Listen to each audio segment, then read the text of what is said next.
Oh,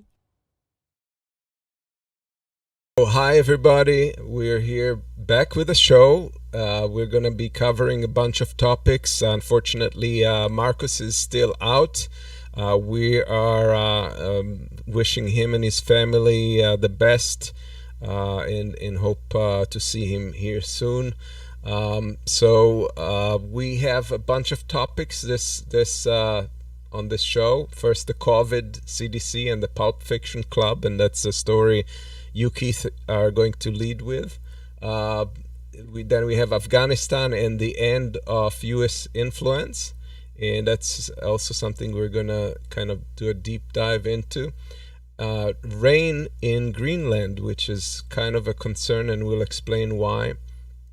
And finally, greenwashing unicorns. And I know that doesn't sound like it makes any sense right now, but you will find out what that means. The slide we chose, the slide we have here is will Taliban keep their nuts? And we don't know, well, literally in this picture, as you can see, and I did not have to manipulate anything in this picture this time, but you have, if you notice, where the Taliban fighters' rifle is pointed to. So we don't know whether they're going to be able to govern Afghanistan. I think there's a lot of questions. There's a generational gap. The last time the Taliban was in charge was 20 years ago. I think a lot of know-how was gone, and if they really expunge all of their, remove all of their officials and people that were in the current government, they're going to have to figure everything from scratch, and that's not an enviable position, especially if you lack funds. And so we will see how they will be doing. I don't think they will lose their grip on power just for that, but I think it's going to provide for a rough patch. So Keith, Yes. yeah. There was an Al Jazeera article about that. In fact, that picture is from the presidential palace. And one thing the Taliban does is they have learned to do media, and so they granted Al Jazeera exclusive access to that event. And the article I read about this, it was talking about the financing, and the Taliban.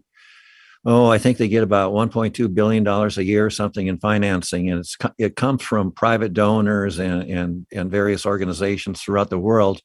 And they don't have much of an income stream. And so now they've taken over the country, and they've got, to keep the lights on, essentially, and keep civil servants paid or at least that's what the article's saying. And I agree with you. It's not enough to make them lose their grip on power, but it's enough to make things very confusing for a lot of people, and probably very dangerous for quite a while. And remind me when we actually talk about the subject, that's something to discuss, what the administration is going to do about funding, and I have some concerns about that as well. Okay, so let's start with the first topic here. Yes. Okay. Now, we're doing a little COVID today. I was online and I was watching some shows during the week, and I got a little upset. And so I decided to kind of rebut in my own way. I'm not going to get into the specific people that upset me or so on, but I'm calling them the Pulp Fiction Club because they don't pay attention to science. And there are a lot of people who come, they're kind of into conspiracy theories, and they think everybody's out to get them. The virus had to come from a lab. It couldn't have come from, the natural world. And it's crazy. And there's the misinformation, it's hurting people. And that's what really upsets me. This is a real, genuine pandemic, where people die. And, if not enough people are dying to suit some people, I'm really sorry for you, but, I don't need a number. I only need like one to die from a disease to know it's a bad thing, So, one thing in my mind is I push things to the extremes and say to myself, what if something happened like the Delta variant came out that was super deadly? What measures would we accept under those circumstances? And really, are we in a position to accept fewer measures now? I don't think so. That's my position. I'm the science guy, and I'm really sick and tired of misinformation causing people not to get vaccinated. I'll go off a little bit more here. I grew up, well, bad thing to say, but there was a time, a long time ago, when, people had polio, and, you'd go to school and there'd be some kid in the back, or, in some kind of wheelchair. And that's the way they spent their life. And, the polio vaccine came out and just revolutionized medicine, and modern medicine is, keeps everybody alive till their 90s. It's over. Modern medicine actually, has overpopulated the world and gotten us kind of into this fix with the environment. Nobody ever talks about that, but it's the consequences of people being healthy and reproducing without any limit. And I didn't really expect to go off like this right at the beginning. So let's talk about what I'm saying is, I was watching a show, and the claim was made that the virus is not protecting people. And the facts is, I watch Dr. John Campbell in Britain quite a bit, and that's where I get a lot of my information from. And it's been very clear that the virus, that the vaccine works. Now, it doesn't work as well as we like. It's never been more than 90% effective. So, if you get the vaccine, there's a 10% chance, you may still get the the virus if you're exposed. But how much has the Delta variant, the claim that it does not protect you is just false. And it still protects even now with the Delta variant at over 80, at about 80%. And the American data was slow in coming out, but actually this week, if you look at that headline, new COVID-19 cases and hospitalizations among adults by vaccination status, New York, May 3rd, July 25th. So this is the American data that's been lacking, about that tells how effective the vaccine is. And we'll be getting back to that. But first, let's just cover kind of the things that have been upsetting me, and what the Pulp Fiction I Call Club has been covering, and their sky is falling things. So let's go on to the next slide here and talk about one of the things that is interesting. Okay, so here we got here, I want to actually click this so I can read it myself. Here, yeah. Okay, one of the things that was put out in a report was that there was this cruise ship, and everybody on the cruise ship was fully vaccinated, which is true.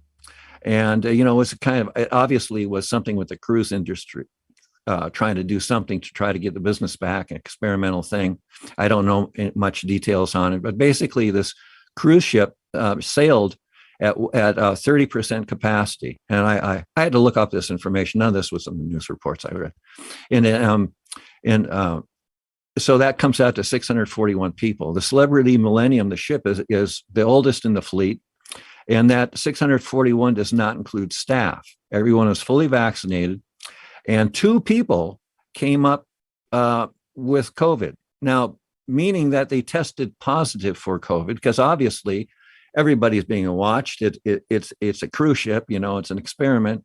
So 2 people fully vaccinated came up as being exposed. Now, here's the interesting thing. They were both asymptomatic, which means they didn't really have it. They were exposed to it, and that was detectable. And so they were quarantined. Anyway, the representation in which I call it by the Pulp Fiction Club was that, the vaccine does not protect you. See some people on a cruise ship caught the virus. And that's how it was put out, people on a cruise ship.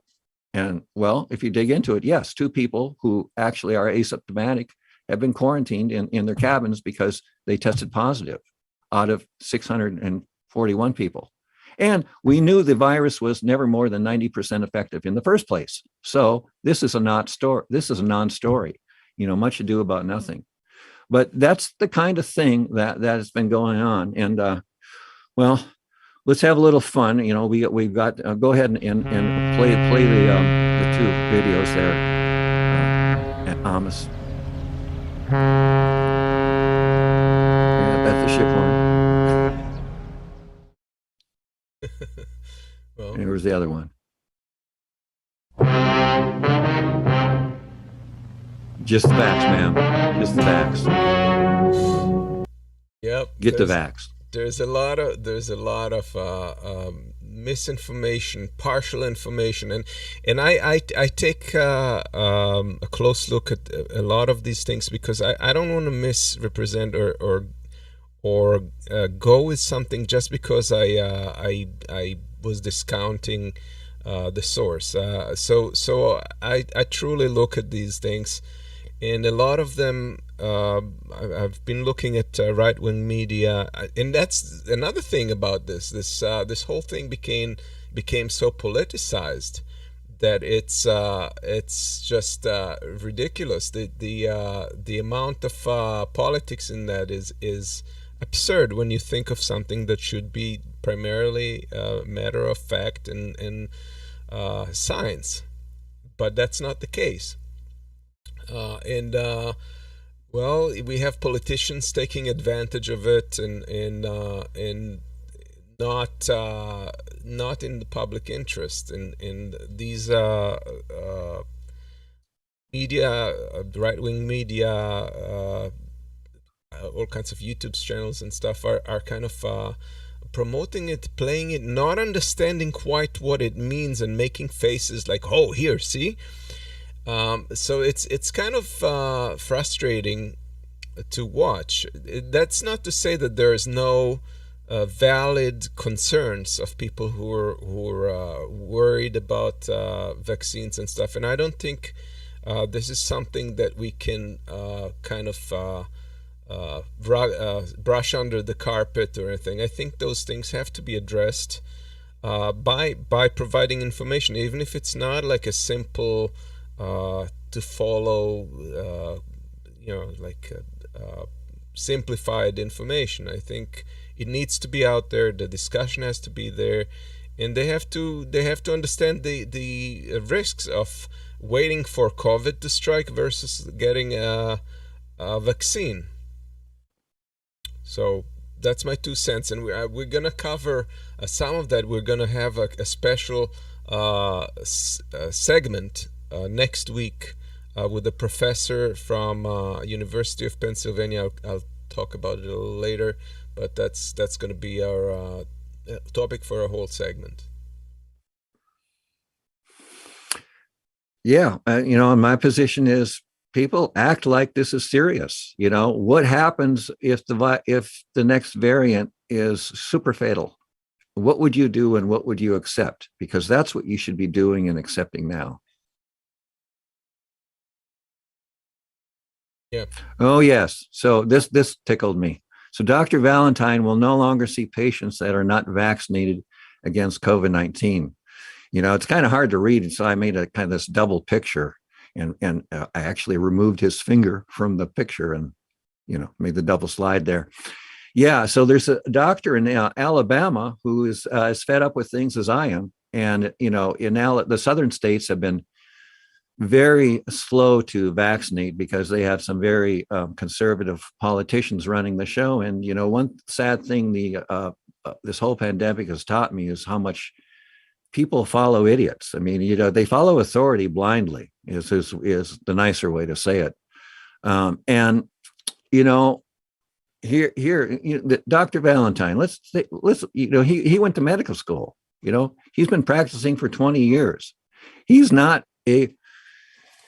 trying to hurt people, and he sees this information, coming out that you shouldn't get vaccinated, and so this is his reaction to it. And I expect him to stick to his guns. I also expect him to have a drawer full of vaccines, so if you actually do show up at his office with something serious, he can jab you and treat you, because that's I don't think he's going to put himself in an ethical quandary. I think he's just making a point. And it's a point that needs to be made. All you people out there who are anti-vax, I have a question for you. Where are you going to go when you get a heart attack? Where are you going to go if you get in a car accident? Where are you going to go if you get cancer? You break a leg, Somebody you love gets something that's serious. Where are you going to take them? So now all that's fine with you. You know, you believe in modern medicine, but somebody tells you, you know, this came from a lab or something, or it was invented 20 years ago. We got patents to prove it, or whatever nuts bullshit they, you know, see some angle that people want to exploit. This is a public health emergency. It really is. And we should be acting that way. And Jilly, I have come across the David Martin thing. I'm still looking at it.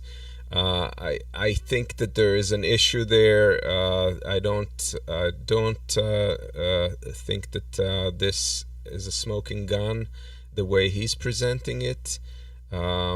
It's easy to follow that kind of narrative, but it's because we don't quite understand how patent law works and what well, what that's is for being, sure. You know, and how to I actually have a patent. You know, Amos, I have a patent. A company I worked for, I had an idea, and they had to run out and patent it. And I also applied for one on my own, so I have a little bit. I am not an expert by any means, but a little bit of knowledge on the subject. And one thing you want to do when you write a patent is you write it in such a way you cover as much as possible, because this is not a scientific document. There's nothing that has to be proved scientifically at all. Yeah, I worked for one company where they used magnetic fields to communicate information from a device in the ground to a receiver above ground. And they went through great pains not to write it in terms of electromagnetic radiation, that they were only detecting magnetic fields. And it was a trick on words so that they could patent their application and not have it interfere with other things and cover as many bases as possible. So if you are a biochemist and you are applying for a patent on something, you are going to be told, you know, you're going to do your job and you're going to give it to the lawyers, and they're going to come back to you and say, hey, what about this? You know, and it's a back and forth thing. And by the time it's done, a good patent, whatever that, if there is such a thing, you know, it will cover as much ground as possible, so that if anybody comes along and with any kind of claim in the future, you might be able, that threatens you, you can defend yourself. And as far as, you know, the legal game and convincing the people that actually approve the patents, that's the game. You just get it approved, you know, because the legal claims, that comes later in the challenges. And a lot of the patent challenges never, you know, make it to courts because it's a money game. Like, we have a patent, like a corporation A says corporation B, we have a patent on this. You know, you need to pay us, we need to kick us back some, or we'll take you to court. Well, court's expensive for everybody, so it all gets settled, you know, through these agreements. And I think it's charlatanism to claim that patents really prove anything. They're nothing more than a legal tool. You know, and Dr. David Martin spent a whole bunch of time, you know, setting up. So I watched his tape. I watched what he was doing, and I think he was doing something which a lot of guru type people, you know, people who get followers and you know, they spend a lot of time cultivating and getting you in a certain frame of mind. And I watched him do it, and that's what he does. And so by the time he gets to actually using his patents to try to prove something, you know, he's sitting there with his bow tie, and he's established a certain rapport and credibility with you that really is not deserved. It's only that he's taken up your time and he's been smiling at you. And, you know, that's what I think. I have no respect for somebody who's trying to prove something through patent applications, because I know how they are written. And we've discussed that between us privately, and I haven't yet completely ruled any of this out until I really deep dive into the documents and stuff. But it appears to me on the surface even that he's actually saying two contrary things. On the one hand, he's saying there's nothing novel about the virus, and on the other hand, he says there's been patents given to things that are new with this virus before the virus has supposedly emerged. So on its face, there's already a contradiction in his claim, and maybe we'll do a little bit more about that in the future if there's any point. But to the point of human love and solidarity, in fact, yeah, what does that matter is the origin really what matters. I mean, of course, if there was any foul play or corruption, we would want to rectify it. But we are right now with the problem. That virus is a real virus. People are dying from it. They're getting sick, and it has to be addressed. It has to be treated. Hospitals are packed. You can, if you get a car accident right now in certain parts of the country, you're in trouble. Yeah. Yep. So we will continue to follow this story. There was something else about the CDC here that you. Oh yeah, getting back to the report, because when I put this together, I wanted to go off in the Pulp Fiction Club, and and what I'm saying to them is, if you got a claim to make, back it up with solid proof, not just something that you heard on something. Yeah, back it up.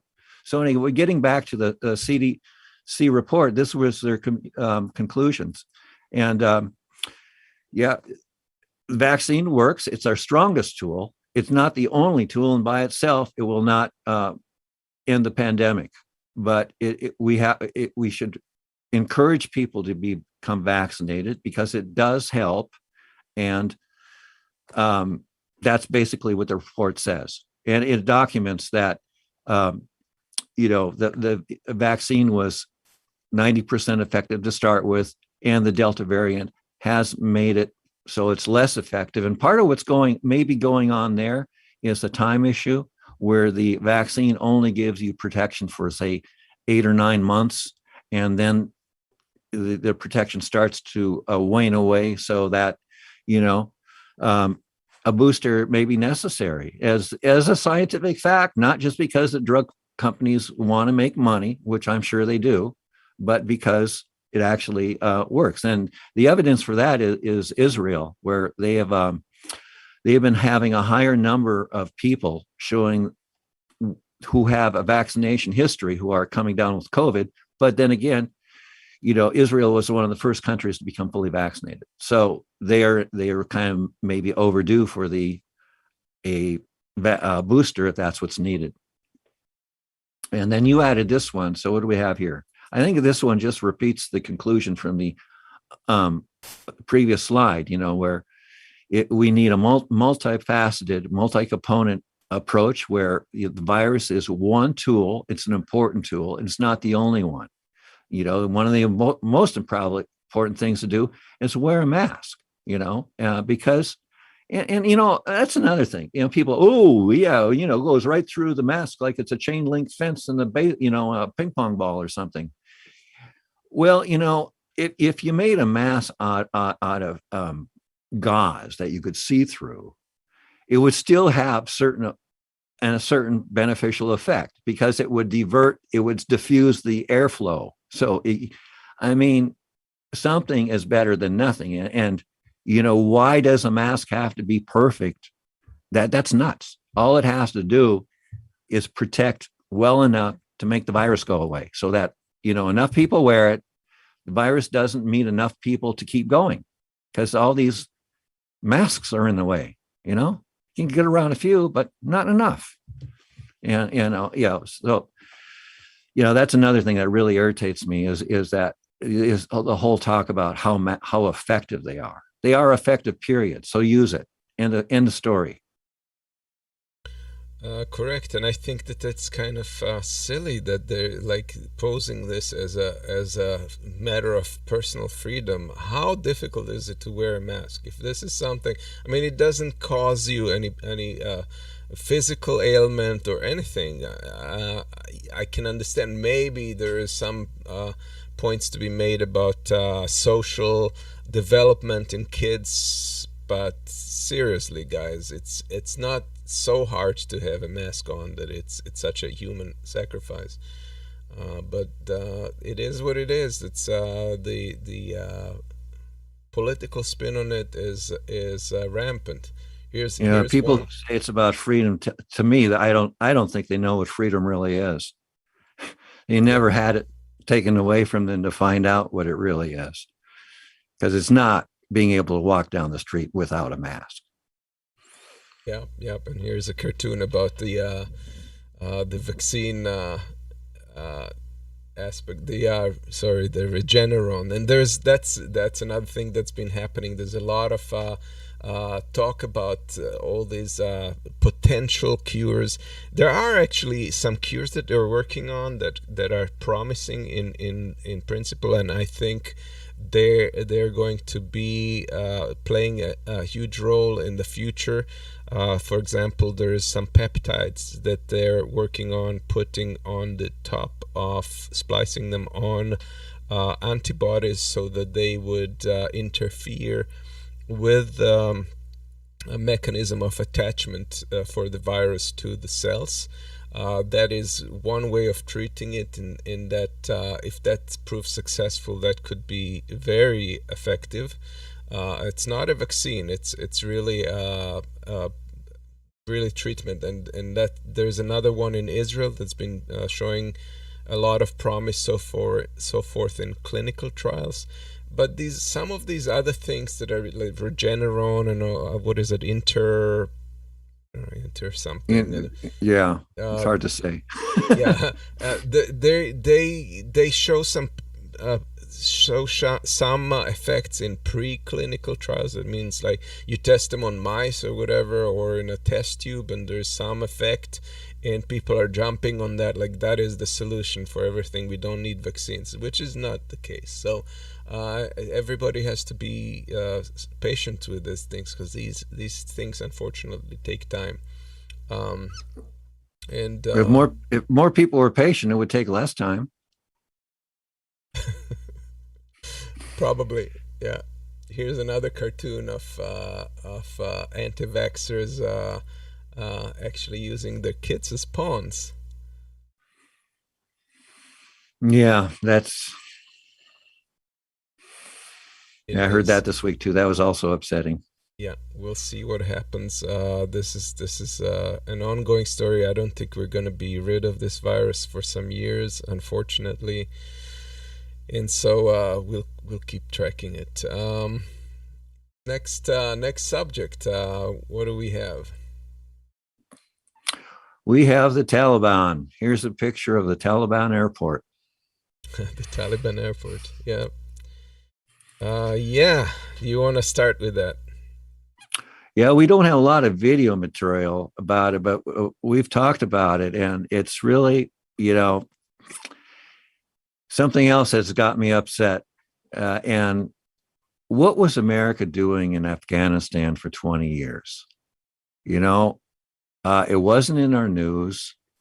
People knew we were over there, but we didn't know what we were doing over there. And, and now it shows that we weren't doing any good, because nothing was set up to prevent this or to make the people not want it. And it's really a failure. It's embarrassing. It's a failure. And we weren't doing any nation building at all. And in my mind, that's unconscionable. To learn that the only thing we were doing in there was chasing people in caves and making and not doing anything to help Afghanistan in 20 years is horrible. I looked into it. I found out that Afghanistan is one of the poorest countries in the world.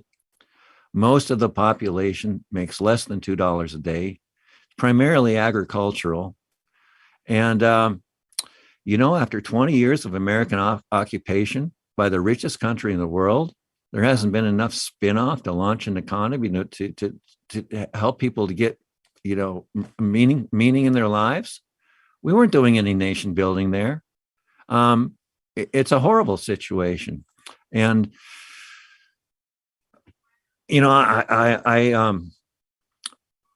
I can't say I like the Taliban. Personally, I don't like barriers between people and their philosophy, towards women, towards other people. They don't believe in equality, to put it bluntly. and and I do, and so we got a problem there. But then again, it's not my country, and they can, United States. If we were running around the world telling other countries what to do, like we are, and actually doing some good, what would be the problem? There wouldn't be one, right? But we're not doing the good. It tells me that nobody was in charge of what's the end game? I don't think we ever had one. And here I am ranting again. Right. Shut me No, up. You go ahead and take it. no, I just wanted to jive in. It's been, and it's not a failure just of Biden. At the very least, it's a failure of Biden and Trump, because Trump is the one who set it up, and Biden was the one who pulled the trigger. However, I think it's even further than that. It goes all the way back to Bush, and the fact is that when we went into Afghanistan, they really didn't make sure that things started being set up properly without corruption and equitably. And what happened instead is that we were supporting a ruthless government that was using really brutal force against their condescension. Some of them Taliban, and maybe rightfully, but anybody who was descended really was at their mercy, and they didn't spare any mercy. And they, instead of promoting the Afghani interest, they just got corrupt and gobbled up all the money. They were taking all this money to themselves and creating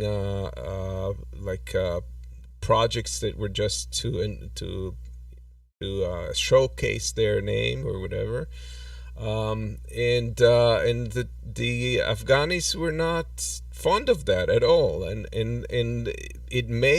we may have improved some things, like they've built schools for girls and so forth, but out of all of these schools, 10% weren't even built ever, and then most of them just completely fizzled or just turned into something else, and it hasn't really changed the condition of the Afghani woman on the whole. It may have affected some Afghani women in urban areas, and particularly the better off Afghani population, but it has not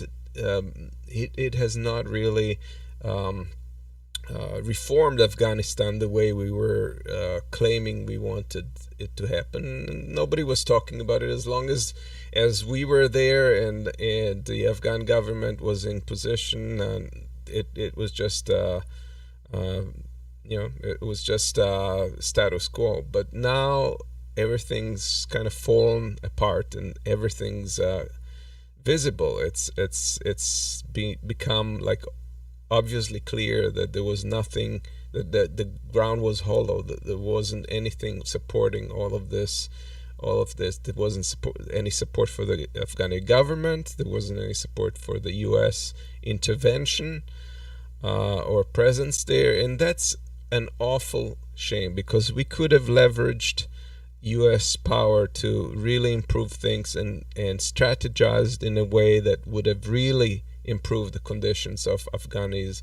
Instead, we kind of squandered it away, and 20 years later, we don't have anything to show for it. It's just well, we got a $2 trillion debt to show for it. We have, yeah, that's correct. We do have big debt to show for it. The price was probably higher than that, in fact, but well, that number was actually what the war cost, 2.2 trillion. But there's additional costs that were indirect. Oh yeah, there was an article about this that brought it out that Europe, Germany only paid off their World War I debt like in the 1990s or something, and I was surprised that some of this stuff was even still around. But there was something like the British also, their World War I debt was only paid off in recent memory, and so assuming there's the United States in 2150, maybe they'll have paid off the Afghan war by then. Yeah, yeah. And the whole attitude of this has been kind of colonially inspired. And I wish it wasn't, because we really should, in my view, because we have the advantages of freedom and liberty in this country, and we have such a tremendous power, we should be able to help people around the world, really help them in on a humanitarian basis, just improve their condition and prevent them from being taken advantage of and brutalized by their own government and by other governments. But we've failed to do that. We've had really a dismal track record with that. And Well, Amos, I agree with you, and I wish other people would agree with you. But there's a certain number of people in America that are really sweating this whole Afghanistan situation, because America needs a new war now. We had one, but now we don't, and we desperately need one from their point of view, not mine, because it's good for business. and that's And like perhaps if you the had, only, yeah. And yeah, that's perhaps the only thing that I have to say positively about Biden in this whole thing, is that he kind of snubbed the military industrial complex by pulling in that way out of Afghanistan, in spite of, I'm sure he was given the contrary advice.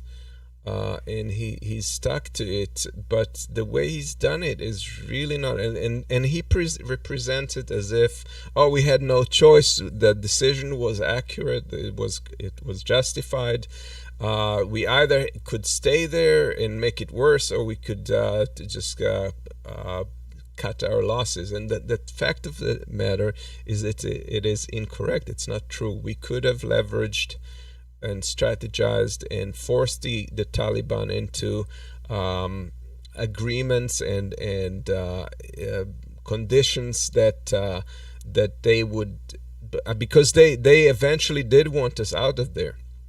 We could have done it in a much better way. And yeah, it's I the don't way know why. it happens is really amazing, and it's Biden is kind of veiled. It's a veiled admission, but he's surprised that it fell as fast as it did. But anyway, getting back to my point, about needing a new war, if you had $10,000 of Boeing stock in 2001, it would be worth 107,000 today. Boeing has a defense arm. Raytheon, 10,000 there would be worth 43,000. 10,000 in Lockheed Martin would be worth 133,000. 10,000 of General Dynamics would be worth 72,000.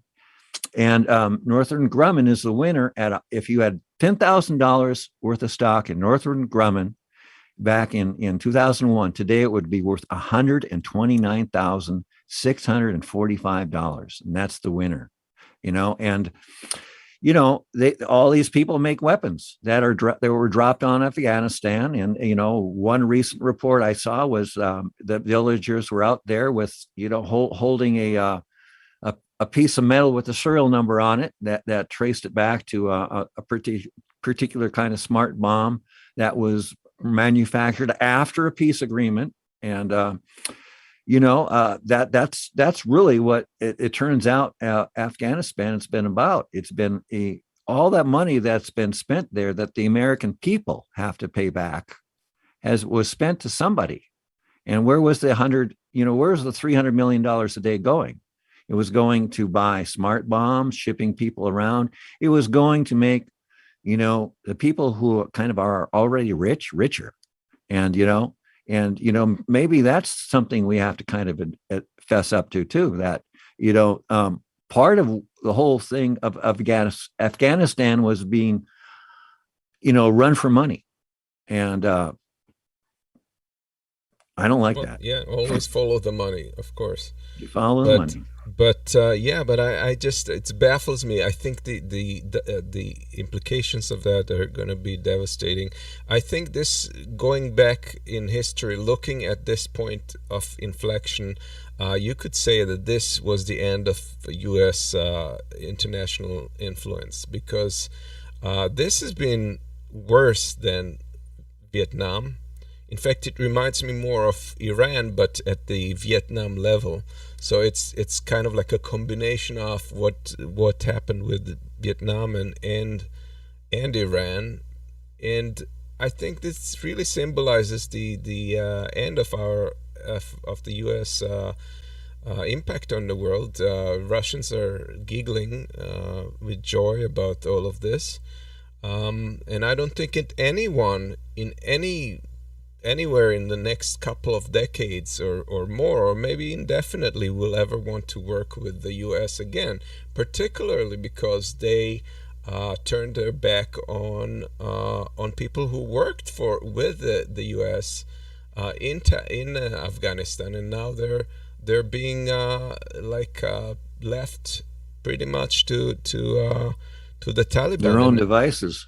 now that Biden's saying now that he's going to get everybody out, he's talking primarily about U.S. citizens, but he said he would also try and get people who worked in collaboration with the U.S. out. But at this point, we've lost the leverage. They could have, the minute the Taliban refused to follow some of the peace agreements conditions. They broke the conditions. The minute they have done that, they should have equally said the same way. They should have said, well, the time frame for this is going to be changed now. We don't have to follow the time for the date that we gave for leaving Afghanistan. We can do it when conditions are met. And that's probably what they should have done. It would have created a much better way of winding this down, rather than chasing after events and losing the entire control over this situation. So yeah, it's shameful. Who in the world will want to ever do some work as translators, or as in any capacity with any American forces? Yeah. Well, one thing about this, it's not the same as Vietnam falling, because the Taliban is a problem America created itself. Back when the Afghanistan was fighting the Soviet Union, the American, not me, but the American government was, helping. They sponsored the Taliban. They wanted them to fight the Russians. And then, Yep. then when we took over, our own, what America created came back against them. And, what you just said, Amos, about, it could have been done this way, it could have been done that way. I'll agree with you, but I don't see that America has it together to do that on any level, because there was no person put in charge with making sure that we were doing the right thing over there. All we were doing there was going, it was a public relations thing, really. It was we're over there to fight the terrorists, and they're hiding in the caves. And as long as we're there, we're fighting terrorists, and, we're winning. But what was really going on, at least at the end of the day, it's just appalling and at least it's speechless. But, from what you were just saying, I don't know that we have it together to actually do the right thing, and from that point of view, as horrible as it is, just get out, maybe the answer. I don't like it either. I would have liked something, where we didn't have crowds at the airport and people hanging off airplanes and stuff. But I wish there was a clean way to get out. But I really don't think America, excepting a few individuals, are smart enough to pull it off. Which is a damn shame. Yeah. There are brilliant minds in foreign affairs and stuff. It's just I can't explain why like the leadership does not follow these brilliant people and figure out the best ways of doing stuff, because even I uh, understand that there were better options. There just seems to have been no vision. No vision. That's correct. Yeah, there was no vision. And here's the Taliban rolling in with a big net to capture the kites. I think that's a reference to that movie, The Kite. Yeah, that book. Yeah, Yeah. book So and then the movie. yep. What And was it called? The Kite Whisperer or something? I don't know. something, it was kite was in the name, but I don't remember. Yeah, And here's another one similar to that with uh, the Taliban running after women to fit the oh, that's burqa. burqa. Yeah, They're going to put the burqa that's the on her. burqa that they're trying to fit on them. And there's been a lot of people saying that well, we see the Taliban is probably not the same people. They're behaving themselves. Cool. That's what she's These thinking. are the same people. They have the same mindset. They're just waiting for the Americans to get out of the way so they can crack down on their enemies and uh, really destroy them. And these people are at their mercy. It's a frightening situation. Um, for the majority of Afghans, yeah, it's not going to change much. The people in the villages are already living have been living for the last uh, many years in conditions that are similar to what the Taliban would enforce. And like women are mostly beaten domestically. And so that's not going to be a lot of change for a lot of Afghanis, but nevertheless, just the idea on the very ideological level that there's not going to be any option for anyone to live in liberty or have even a chance for education or participate in anything is just depressing. Well, I have an observation on that. I saw an interview, and it was a woman, and she was actually she managed to get an interview with the Taliban. I think she was a British journalist, and so she had to put the burqa on and you know to go to the meeting and everything. I'm not sure if she actually had it on the meeting or she was just. But anyway, the point is she started. It was a good interview. She good talk, and then she started going into the direction of asking the Taliban if they were going to let women, in any leadership roles. And uh, and then the Taliban started chuckling and laughing. Yeah. And then they said, we have to end this interview now. And she wound up screwing up herself over and ending her own interview. And I thought about it, and I realized what she was doing was actually very insulting to the Taliban.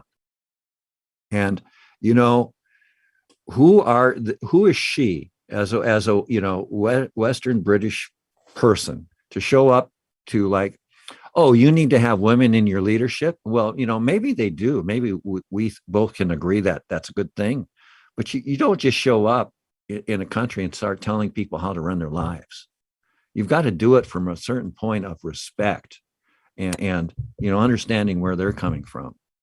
And her approach was challenging, just. And so she wound up ending her own interview, and what good was that? Yeah, I've And heard criticism about the Western woman and the savior complex and whatever, but I don't quite buy that. I think that's spoken out of anger or whatever. Like I don't. I think that everybody is entitled to try and improve people's condition, regardless if it's within their culture or some other culture. We're in a global culture. We're a global people. Humans are a global species, and so if somebody is being mistreated anywhere locally, I think it is a space for anybody to pay attention to that or bring it up or criticize that. With that said, I think it does have to be done within the understanding that we're doing so in some cases externally. So, but I generally I think that it's not.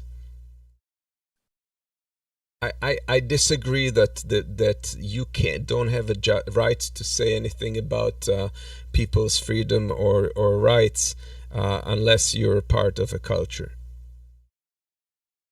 I think that's kind of a dangerous thing. If you're going to tell people what to do, you do it with some sensitivity, and try to understand where they're coming from, because otherwise you're just going to fail. Right.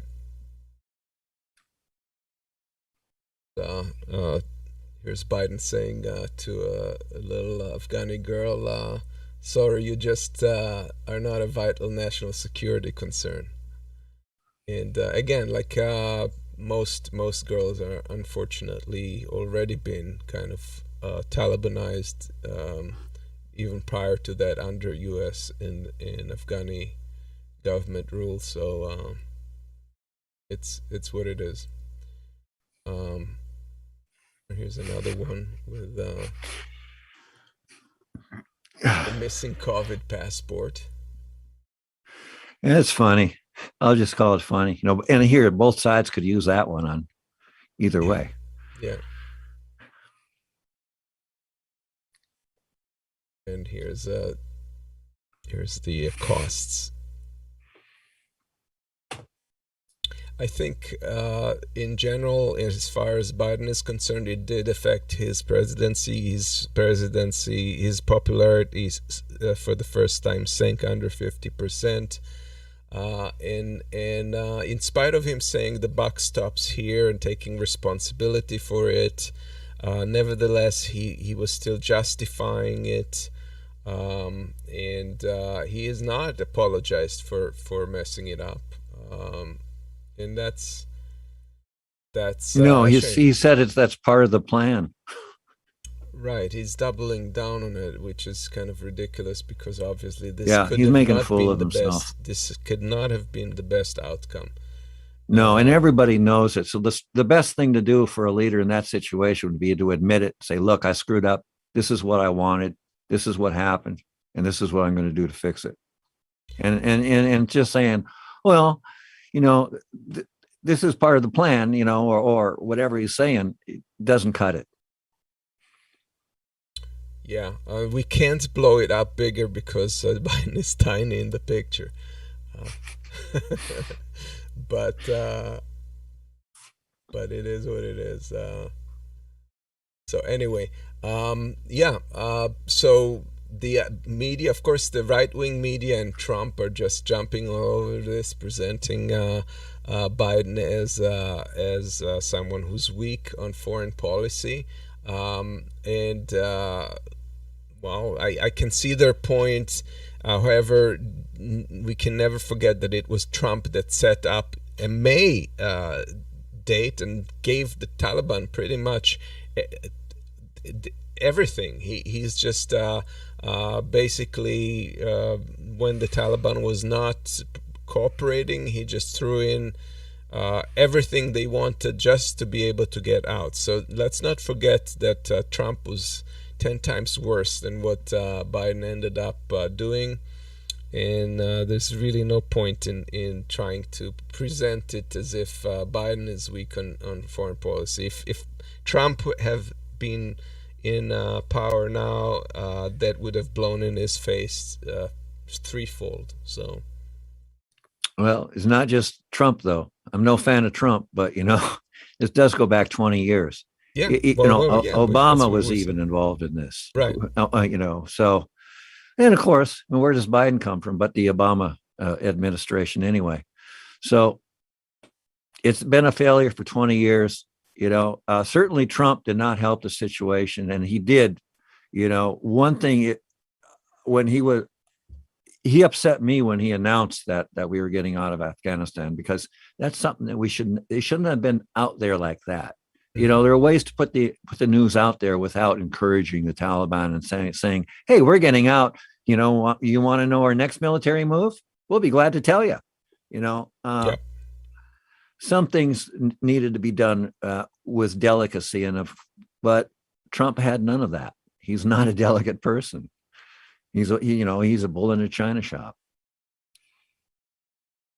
So yeah, and I by the way, Richard Monroe, I disagree with the narrative that the security force, the Pentagon has misled Biden in order to have him had the egg blow on his face. I think this were overall just badly executed by all.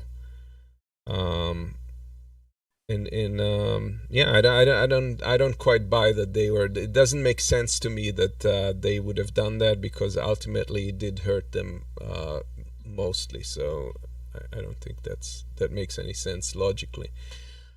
All right, well, there you have it. We'll continue to look at Afghanistan as things develop.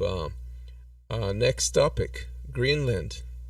Raining in Greenland. Yes, I heard that it rained. It's the most inaccessible part of the glacier or the ice cap that's on Greenland.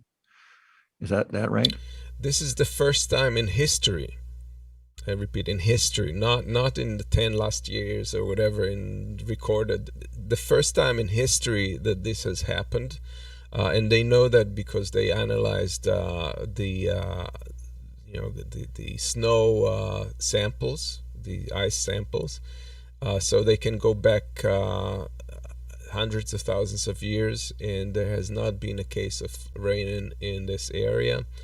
And the significance of it is very disturbing. There's a gentleman by the name of Ted Scambos, who's a senior research scientist at the University of Colorado at Boulder's Cooperative Institute for Research in Environmental Sciences, that said that this has been significantly worse than they have anticipated till now. This is a record. The rain itself is of course melting snow, but worse than that is the implication of the fact that it's a clear sign of the environment heating up. This is the third time that this has happened in recorded history, that they reached a temperature above melting, and the first time that it rained. It actually melted it melted a huge amount. I will get into that, but let's look at this video here. Over the past week, Greenland's highest point saw rain instead of snow for the first time on record. Hours of rain poured down at the ice sheet's 3,200-meter summit as scientists with the U.S. National Snow and Ice Data Center witnessed temperatures above freezing for 9 hours. Senior scientist Walt Myers says it's a rare sight. We have atmospheric data, that kind of we can infer conditions, and that indicates no rain, that there hasn't been any rain since those records began in 1950. So in our records, it's a unique situation. 7 billion tons of rain fell across Greenland within a 3-day period the past week. It's also the largest amount on record. Higher temperatures have also triggered the warming of ice sheets, which experts say are melting faster. Ice loss on August 15th, triggered by rain and high temperatures, was 7 times the average for mid-August. You raise temperatures a couple degrees in the mid-latitudes, it's something you don't maybe notice even, but raising it from 1 degree below freezing to 1 degree above freezing is the difference. If you're in the Arctic Ocean, it's the difference between ice skating and swimming. The record-breaking rain is the latest in a string of warnings on how climate change is affecting Greenland's ice sheet. A massive ice melt in July saw enough water released to cover an area the size of Florida in 2 inches of water. The latest UN report on climate change said the Arctic region is expected to warm at least twice as fast as the global average, and that it is unequivocal that human activity has caused global warming. Yeah. So very disturbing, and we don't know. We've covered this issue in the past, whether we're reaching the tipping point. We don't really know, but what is clear is that scientists have not there's expected. more than one tipping point. There are many tipping points, and one thing that the Sky is Falling crowd does is they get overly concerned about one tipping point or another when you really get into it. The world actually is a very big place, and no change happens really suddenly. Now, having said that, I am aware of the methane bomb, which could conceivably cause a lot of grief very quickly. But even there, it's not a simple thing. The Earth is round, and the closer you get to the pole, the colder it is. And so is all the mind says, oh, the methane bomb, all this methane is going to come out of the ground. Well, at once over a period of a year or what? The Earth is curved. Obviously the southern parts are more in peril than the northern parts. And so I would expect, that would be a good thing to do, to determine the lowest point in the Earth in the northern hemisphere where permafrost goes, and just really watch, these fringe areas and see what they're doing, and not ignore the other areas, of course. But I'm suggesting that, watching those areas and getting a good handle on what's really going on would be a really good idea. Having said that, I do not minimize anything at all by saying world's a big place. The fact is, we're looking at 2 degrees of warming, and in the American mind, that sadly means very little, because they don't know what Celsius degrees are. All our news is still in Fahrenheit, and this is not a small issue. Yeah. 1.8 degrees centigrade Fahrenheit is 1 degree centigrade. So when you're talking about 2 degrees warming, what are we talking about? 3.8 degrees actually. And when you think about it, 2 degrees, you can't even tell the difference in a room. You walk in a room, but 3-4 degrees, actually, you can feel that. And then there's the fact that, it's not equally spread. If we're equally spread, that might be easier too. But the northern hemisphere, the further north you get, the more it's changing. So, you've got multiple effects of varying degrees on a very big world, multiple tipping points. A very, very, very complicated issue, and so complicated that it continues to be ignored, sadly.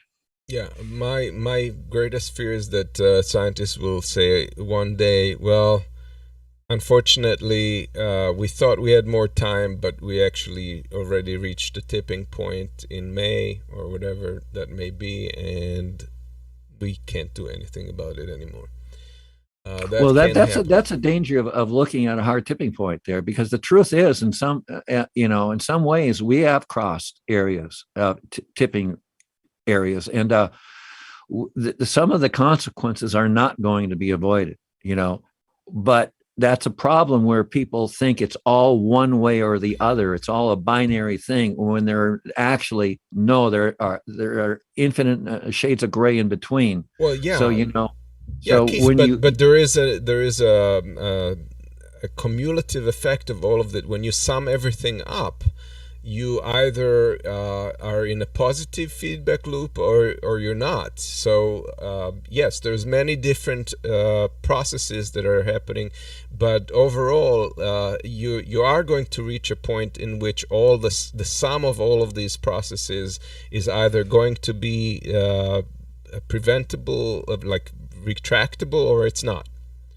Well, feedback loops, we are in positive feedback loops. There's no doubt about that. But whether or not they are runaway is a different issue. And last week you brought it, actually, the news about Siberia, that there was a huge release of methane recorded recently. everybody, the video problem's been fixed. I have a new video card, so it can't happen again that way. But anyway, yeah, my video froze, and so I had to leave the show. But the point I was making there, I wanted to bring out was that carbon-14 dating has been used to like determine how old fossils are for a very long time. And one of the things that's going on is this, all the sequestered methane, all the sequestered carbon in the Arctic is very old. And it has a low isotope carbon-14 count. So the scientists are monitoring the amount of carbon-14 in the relative quantity, the ratio in the air, and it very clearly shows that if they analyze the methane, they can kind of tell where it comes from, and it's fossil methane that's coming. That's a point I wanted to make, that this stuff is actually being tracked now, and it's actually happening, because and my point there was the methane issue has been ignored by conventional environmental people for decades, and it's only now being recognized as a serious thing. It's been recognized as a potentially cataclysmic thing, whatever, for forever by the fringe community, who have seen it. Oh, we're going to go we're going to become Venus in 5 years, and so on. A lot of strange claims have been made, but it actually makes a point about the positive feedback issue, because from the best I've been able to work out, the methane issue will by itself cause about 1.5 degrees of warming. Whether that's true or not, I'm not going to advocate that position. That's my knowledge from what I've been gathering, what I go by so far, reading a lot of things. And so what it does, it's positive, and it aggravates the effect, right? So that if you pump some CO2 out your tailpipe, that's going to cause a little bit of warming. That's going to in turn release a little bit of methane, which will cause a little bit more warming, which causes a little bit more methane release. But does that infinite series go to zero or not? And that's the issue, because if it doesn't, then things just get warmer and warmer and warmer and warmer, and things run away. But now, from a physical point of view, we will not become Venus. The Earth could become uninhabitable for humans, but it's unlikely that the feedback loops could go that far. The important thing for us, though, is that we are doing things so that the amount of feedback we will generate will be enough to put the world into a state where we cannot survive on it. And that's the issue. Definitely not survive, not have a world that we recognize in its current form.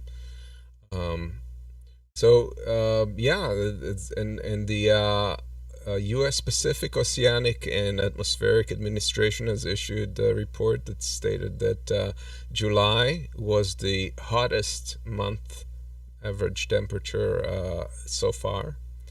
If you look at the stats, this is how it looks.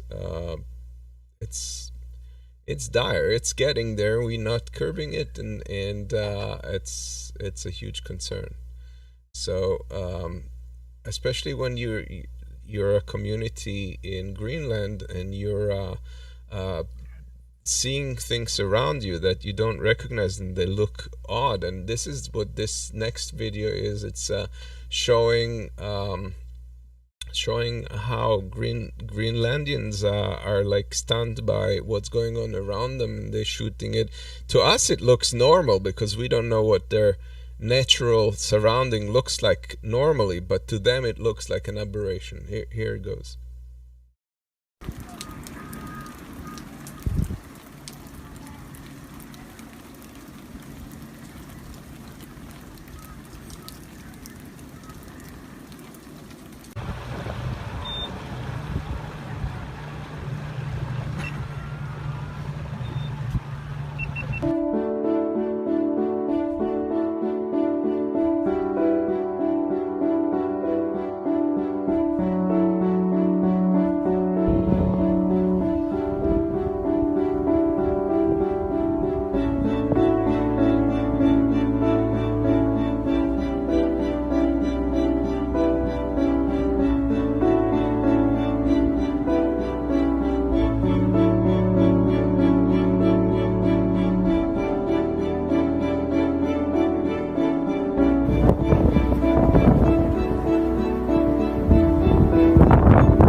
Bengal territorial dude.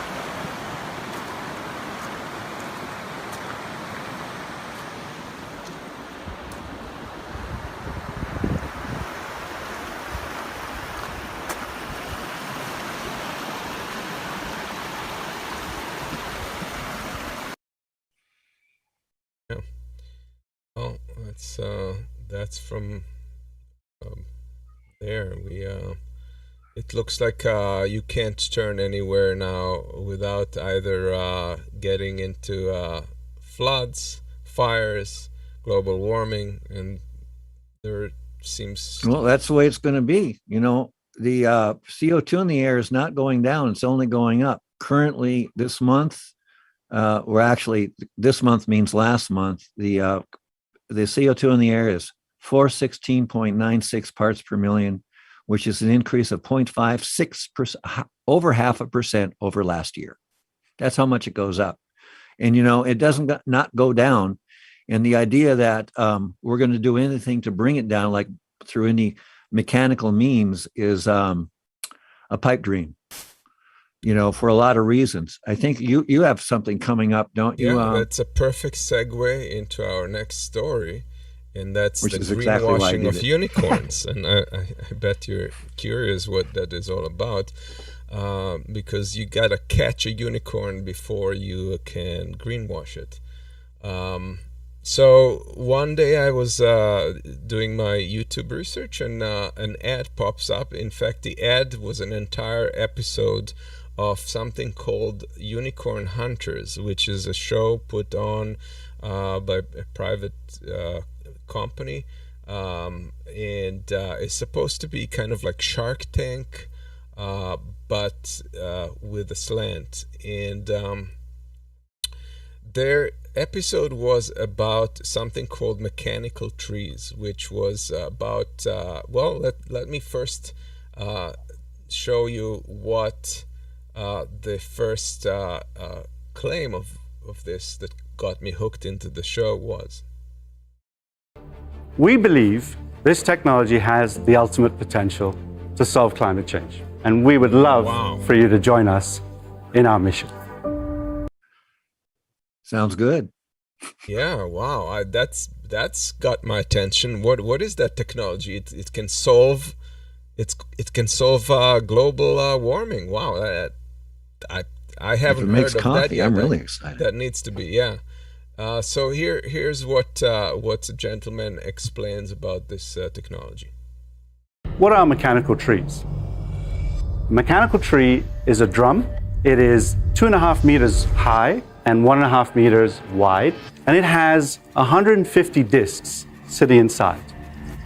Those discs are lifted up in the air 10 meters high, and they separate. And as they separate, they allow the flow of air to come through. There is a material inside those discs that tracks the CO2, collects the CO2, and then the discs fall back into the drum. We put the lid on, and we inject a light steam, a low temperature source of heat that allows the CO2 to be released from that sorbent and collected. We then dry it, compress it, and it's ready for use. Wow. Where does the CO2 go? It's being packed. It's being used in the industry. Oh. So, all right. So that was the presentation, and that's quite a big statement to make, that this is the solution for global warming, right? Now, here's they continue questioning him. And here's Wozniak, who's one of the panelists, and they selected all kinds of people on the panel, some of them financial people, some of them supposedly scientific people. Wozniak was one of those, and they were supposed to... He's a very nice guy, Wozniak.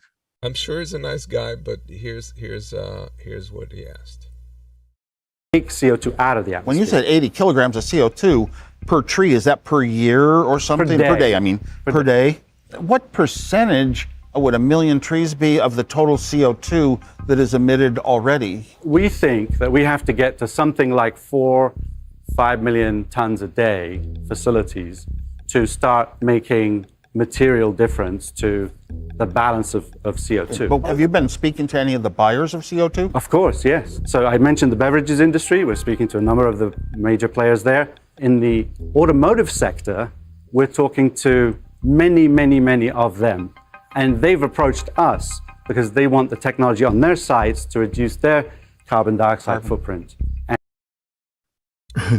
So, what is interesting about this is, if you make the calculation about it, if that estimate is correct, and you need 5 million trees, 5 million tons to be removed. Yeah, he didn't say how many trees that would take. Well, he only said how many tons. Yeah, but the calculation here, I made the calculation, 5 million tons, each of the trees makes 80 kilograms a day. That brings it to 62.5 million mechanical trees. Can you even put your mind around that? 62.5 million trees. Well, what about getting rid of the CO2 that the trees put out? Because you had to use oil, you had to use material, you had to import parts from China to make those trees. Absolutely. Come on. I mean, yes, you have a carbon cost in production of these trees. Of course, that would produce CO2, and ultimately their claim is, we're going to use green energy to power these trees. But if you use green energy to power these trees, then you're not using it elsewhere, and we're in deficit of yeah, green that's power always a thing that people leave out about green energy. That claim was made, I heard just the other day about crypto, right? We can in fact, recently on one of our our brother shows, Oz, hello, they put out something about that, and hard to believe. And then there is this guy asking, well, if I understand correctly, you're gonna take, and this is a guy who worked for Al Gore, and he says, well, I forgot everything, but to clarify, you're taking these trees you're producing, extracting CO2 out of the air, and you're producing green carbon. Like, there is such a thing like green carbon. Carbon dioxide is carbon dioxide. There's no green carbon dioxide. What supposedly makes this green is the fact that they're using green energy to power these things, and that it is produced at the point of consumption, rather than have to be packed and delivered, transferred to another location in gas tanks. So that's what makes it green, but there's nothing green about it. And that brings me to the biggest point that everybody completely ignored in this program, in this show, and that is that their whole business model for it is extracting the carbon dioxide in order to repackage it and sell it so that it can be used and released into the atmosphere again. Physicians, heal thyself. So, it's impossible. So in other words, it's not going to reduce the carbon dioxide in the atmosphere. It's just going to stop producing new carbon dioxide, and that is the best possible scenario. If they put 62.5 million of these trees out and power everything with green power, then potentially you can stop putting new carbon dioxide into the atmosphere and halt the progress of things. It does not do anything to remove the carbon from the atmosphere. And here's another little clip that someone asks, that again they stick to that question about the number of trees, and here's what they answer. First, I am a math and science guy. This type of innovation is so up my alley. I've been lucky enough to chair the executive board of the Environmental Media Association for years, so I'm very educated about this. But realistically, how many of these trees would we need in this world to combat the climate right now? Well, so one actual natural tree, we need 1,000 of those over their life to collect the same amount of CO2 as one mechanical tree. Okay. Oh, wow. That's nice. Okay. And then. Okay. And now what he said actually doesn't mean anything because he didn't set up any reference for this answer. What is it over the lifetime of the mechanical tree? Is it over a year? Is it over a day? What are you even talking about? Is it considering that the carbon in those trees gets released when the trees are decomposed? Well, like what? Or is he talking General Sherman in California, you know, the tallest tree in the world or whatever? Or is he talking about the shrub in my backyard? There's just no way to qualitate this answer, and it's just it's bullshit. And nobody really challenged this guy in this program. Some of them were talking about like financial details that were not disclosed or whatever, or the license was just being there's a fee for the license, they don't own the license, whatever. They were focusing on these things, none of that on the technology or the actual environmental aspect of it. And that brings me to the point that these shows, and it's not just these shows, the media in general wants you to buy into this idea that technology is the solution. It's never been the solution. Technology may help in some aspects, but it's ultimately not the solution because it creates new problems. When the FDR administration solved the power issue with putting in huge dams, that created the Dust Bowl famine because it created desert conditions in places that were not desert before, and that destroyed the agriculture in a whole part of the country. And so the hubris of humanity is just beyond what we can handle here. And the fact is that these narratives are being propagated, and it is extremely important for all of us to be get a quick education in media, what should we call it? Media, understanding the media literacy, media literacy. If we watch something like that, we immediately have to recognize the bullshit. And it's extremely important that we address these things and bring a whole generation to that point where they can look at the bullshit show like this and see it for what it is. So that's what I wanted. That's why I wanted to focus on that story. It's hard to identify the bullshit without some scientific, some background. But I agree with you. We got to get better at spotting the bullshit. The fact is, I'm a science guy myself. I've been a total science nerd all my life. But if you go on my blog and you listen to me, I'm always ranting. I sound anti-technology. I sound Luddite half the time. And what is it? I can finally explain it. I can explain it because I'm a science nerd. I want to know how things work. I get into this stuff, and I know that technology exists to serve people and not the other way around, where a problem we have is, people who do not understand technology who say, it doesn't interest them enough. They're kind of, awestruck by it because they don't understand. As people, the human beings are the most technical animal on the earth. We are all about technology. And when you understand what technology is, it's a simple thing as using a tool. Use a rock to break something open. That's technology because you're using the outside world. It's technology. And one thing that happens because we are so technical is we ignore the consequences of our technology. If you're running away from a lion, it's not a good idea to do a calculation on how fast you can run and how fast a lion can run, and which you start to run. You don't waste time, and so that sounds kind of like a ridiculous analogy, but it does bring out the point. See, when you think about technology, it takes time, it takes effort. when you're using technology to solve a problem.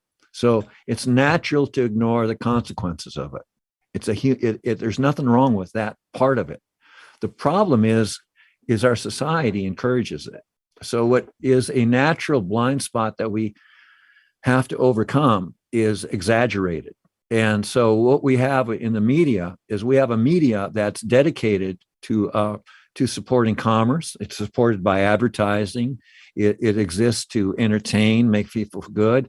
What I'm saying in a nice way, it exists to support the status quo. It does not challenge the ways we do things, and that's for small time shows like ours to do, if we have any value at all.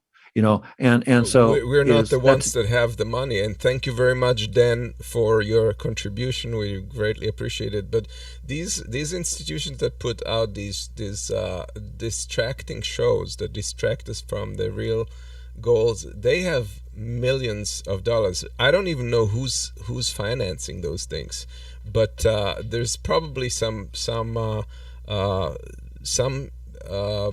motivation behind putting that material out that we are not aware of. But nevertheless, they just like we can't compete with that kind of a megaphone. So it's important to do that in every other way possible. Well, that's true. But what they're saying, what they're advocating is the system is going to fix itself. This very society that caused the problem is going to use the means the society already has in place to solve the problems that very machine caused. Right. One way to attack it would be to say, the beverage industry is not big enough to capture all those bubbles. There's no way. But then we're kind of playing their game. It's better, just really say what this is, and it's appealing to the human natural fascination for technology, and they're hanging out there like a fishhook saying we can do things without having to change our ways, without having to make fundamental changes in the way we do things. And the truth is, the only way America is going to survive as a nation, we're going to survive as a people, I'm going off here, toot the flag, as a species, is unless we change our ways, and unless we understand what we are doing and what we can do to change our ways to produce a better outcome. Because just by tweaking things, we're not going to be able to fix it. Like this is another form of geoengineering, and with a different name. And geoengineering by itself is a flawed idea. Who's going to pay for it? Who's going to provide the international coordination? Where is the energy going to come from? Right. That is the big one. The idea in this You're going to burn fossil fuels to get fossil fuels out of the air. How does that work? Have you done any math calculations to figure out the molar volume that's involved and the energies it takes? And you find out that, that equation doesn't work. Right. It takes more energy to take it out than it does to put it in. But even in this one, on the surface of this business model, what they're doing is like they're creating this system in order to produce CO2 that they can sell. And who are they going to sell that quantity of CO2? Who needs the 5 million tons of CO2 per day? How are you going to justify that on a financial level, like like just from a business perspective? That's bullshit. Yeah, no bank's going to lend money for that. So there you got it. All right. Well, let's round the show up. We have on the outro, we'll have a treat for you. There's going to be something interesting and experimental. But before that, I wanted to mention the shows we've had and the shows that we are going to have. We had this past week, we had an interview under We the People show with Imani Oakley, who's running in New Jersey she's primarying a gentleman by the name of Donald Payne Jr., who's been an incumbent for the last many years, and he inherited from his father.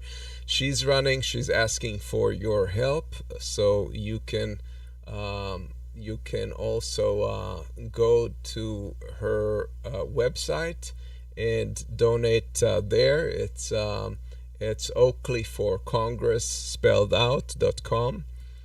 And she's a strong progressive. I urge you to watch that interview and share it. We need to help any of the candidates running and trying to make a difference, and whether it's inside of the Democratic Party or outside. But we need to help those folks. We are going to have a show in the upcoming week with Professor Yair Argon.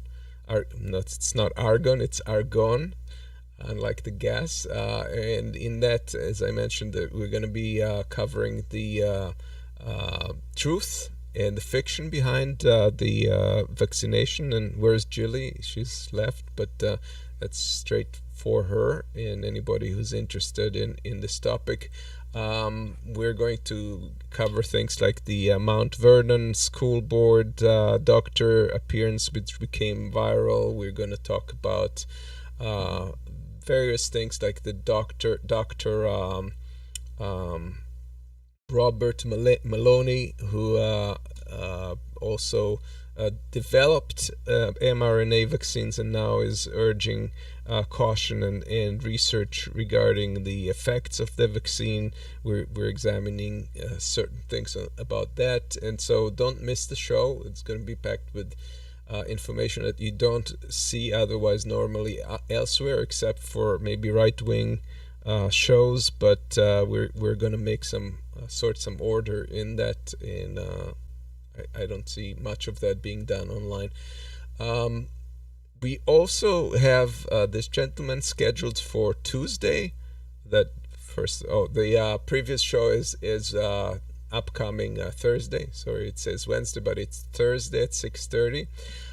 This show is going to be on Tuesday, 6:30 p.m. Eastern Time.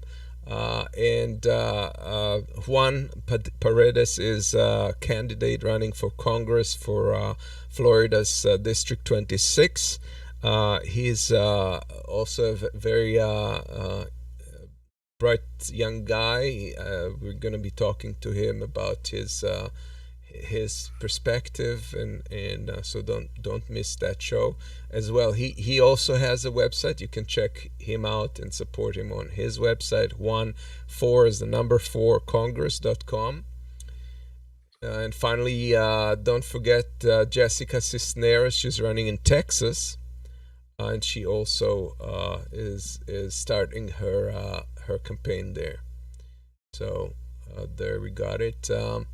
We are pretty much at the end of the show. Keith, anything else you wanted to mention or bring up? I think we've covered it. I think I've gone off. I hope too many people don't hate me. It's been a frustrating week, just watching the ignorance and watching people basically entertaining themselves with what comes out of their mouth and causing all sorts of mayhem in society. And if I come off as sounding, radical or sour or what, that's where it's coming from. I've just got to a point where I realize a lot of the nonsense that's being put out, is taken too seriously by too many people, and it's made me want to be aware of what I put out and say on the show and to be responsible about it. And so, I hope next week to be a bit more lighthearted about things, but who knows what the next week will bring. All right.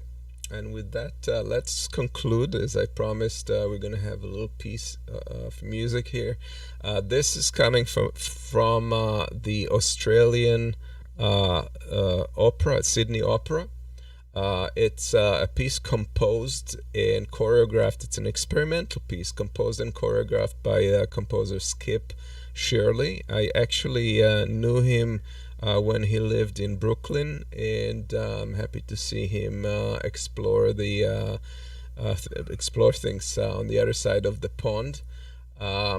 Here they did a piece which was setting the experience and choreographing the experience of people visiting the opera into a musical piece, which is what you're gonna see next. Kind of interesting. Let us know what you think, and we'll see you in a week, hopefully with Marcus. Thank you very much for supporting. Thanks again, Dan, and thanks everybody who's been watching the show, sharing it, and we're trying to provide you with the most interesting and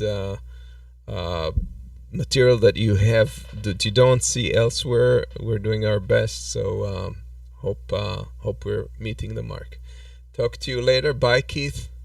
See you later. Bye, Amos.